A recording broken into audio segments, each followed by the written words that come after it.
नमस्कार साथियों, मेरा नाम सौरभ राय है और मैंने दिसंबर में hair transplant Darling Birds clinic में कराया था और अभी जुलाई में आप मेरा रिजल्ट देख सकते हो।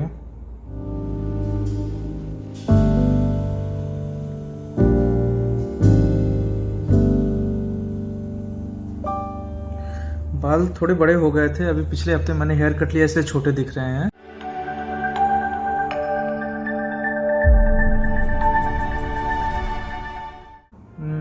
दोस्तों, हेयर ट्रांसप्लांट कराने के लिए मैं पिछले 2 साल से काफ़ी क्लिनिक में सर्च कर रहा था, उनको फ़ोन करके बातें कर रहा था, डिजिटल मीडिया पे देखा था, लोगों से पूछता था, लोगों के इंटरव्यू देखता था।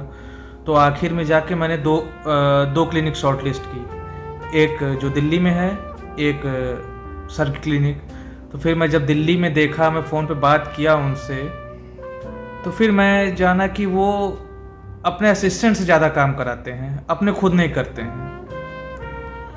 फिर मैं सर के पास फ़ोन किया, उनसे सारा प्रोसीजर पूछा। तो मैम शालिनी मैम है, एक मैनेजर हैं, वही सब देखती हैं। उन्होंने सब कुछ बताया मुझे और फिर मैंने सोचा कि डार्लिंग बर्ड्स क्लिनिक में मैं ट्रांसप्लांट कराऊंगा। भाई ट्रांसप्लांट तो रोज़ रोज़ होता नहीं है, इसलिए जहाँ कराओ वहीं कराओ जहाँ सबसे बेस्ट हो। इसीलिए मैं डार्लिंग बर्ड्स क्लिनिक को चूज़ किया।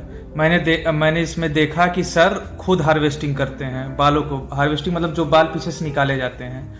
अब वो तो लिमिटेड हैं भाई, पैसा रुपया सबके पास बहुत होता है, लेकिन ग्राफ तो लिमिटेड ही सबके पास रहते हैं। अगर उसमें से भी ज़्यादा बर्बाद हो जाएं तो फिर दिक्कत होगी, फिर हेयर ट्रांसप्लांट आपका ठीक से हो नहीं पाएगा। तो इसलिए मैं सर की क्लिनिक चूज़ किया कि ये ग्राफ खुद निकालते हैं पीछे से, जो कि बहुत इंपॉर्टेंट पार्ट होता है। और दूसरी बात कि ये हेयर लाइन डिज़ाइन भी खुद करते हैं। मैं इन क्लिनिक में गया था जब मेरी काउंसलिंग कर रहे थे, तो इन्होंने मुझे 3 हेयर लाइन डिज़ाइन बना के दिखाई, जिस पे मैं अपनी वाइफ के साथ गया था, उससे भी बात किया, सर से भी बात किया, पापा को भी फ़ोटो दिखाया। तो फिर आखिरी में हम लोग एक हेयर लाइन डिज़ाइन पे फाइनल हुए। तो सर ने फिर उसको फाइनल किया और अगले दिन मेरा हेयर ट्रांसप्लांट उस पर किया। अगर हेयर लाइन डिज़ाइन प्रॉपर ना हो तो वो हेयर ट्रांसप्लांट बहुत ही आर्टिफिशियल लगता है। लोग देख के बता देंगे कि अरे आपका तो बाल हेयर ट्रांसप्लांटेड है, और चेहरे पे भी अच्छा नहीं लगता है, अजीब सा लगता है, जैसे आर्टिफिशियल हेयर लगता है वो। मेरा तो कोई बता नहीं पाता जब तक मैं खुद ना बताऊं, या जिनको पता है कि मैंने हेयर ट्रांसप्लांट कराया है, तो बाकी तो कोई नहीं बता पाता। मेरा बार्बर भी मेरा बाल नहीं बता पाता है। वो तो मैंने एक दिन उससे बता दिया, तब से वो नोटिस करने लगा कि अच्छा सर आपका हेयर ट्रांसप्लांट है। वो बार बार ये पूछता था कि आपके बाल आ कैसे गए, तो मैं उसको बोलता था मैंने दवा लगा ली या ये करा ली, लेकिन उसको मैंने बताया नहीं तक मैंने हेयर ट्रांसप्लांट कराया है। हेयर ट्रांसप्लांट के बाद भी सर की क्लिनिक से मुझे मैसेजेज आते थे, मेरी पिक्चर वो लोग मंगाते थे देखने के लिए कि ग्रोथ सही हो रही है कि नहीं, या कोई चीज़ बताना हो तो वो बताते थे, और ये भी पूछते थे कि मैं दवा प्रॉपर ले रहा हूँ कि नहीं। ये मुझे बहुत अच्छा लगा, जबकि बाकी क्लिनिक्स में ऐसा होता नहीं है। वो हेयर ट्रांसप्लांट हुआ, बस ख़त्म, रिश्ता ख़त्म वहीं पे। इसमें ऐसा नहीं था। इसमें आज भी मुझे फ़ोन आते हैं, पूछते थे, आज भी फ़ोन आते हैं और पूछते हैं कि सर आपका रिजल्ट काफ़ी बढ़िया है, और मुझे कॉन्ग्रेट्स भी करते हैं। इसीलिए मैं वीडियो भी बना रहा हूँ, क्योंकि मैं भी अंदर से भी बहुत खुश हूँ। एक अलग तरह का कॉन्फिडेंस अब फील होता है।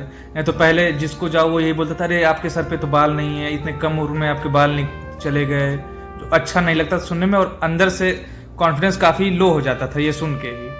तो अगर आप लोग भी अगर हेयर ट्रांसप्लांट कराना चाहते हैं तो मैं सर की क्लिनिक रिकमेंड करूँगा, क्योंकि मैंने खुद भी रिसर्च की, आप भी रिसर्च कर लीजिए, फ़ोन कर लीजिए, देख लीजिए, जाके पहले के पेशेंट से मिल लीजिए या बात कर लीजिए या उनके इंटरव्यू देख लीजिए, और तब आप क्लिनिक चूज़ करिए। भाई लाइफ आपकी है, बाल आपके हैं, सब कुछ आपका है, आपको चूज़ करना है, पैसे भी आपको ही देने हैं, इसलिए जो बेस्ट लगेगा वही चूज़ करिएगा। मुझसे पूछेंगे तो मैं ये क्लिनिक रिकमेंड करूँगा, क्योंकि आप मेरे रिजल्ट देखिए, मैं खुद प्रूफ हूँ अच्छे रिजल्ट का, मैं क्या बोलूँ।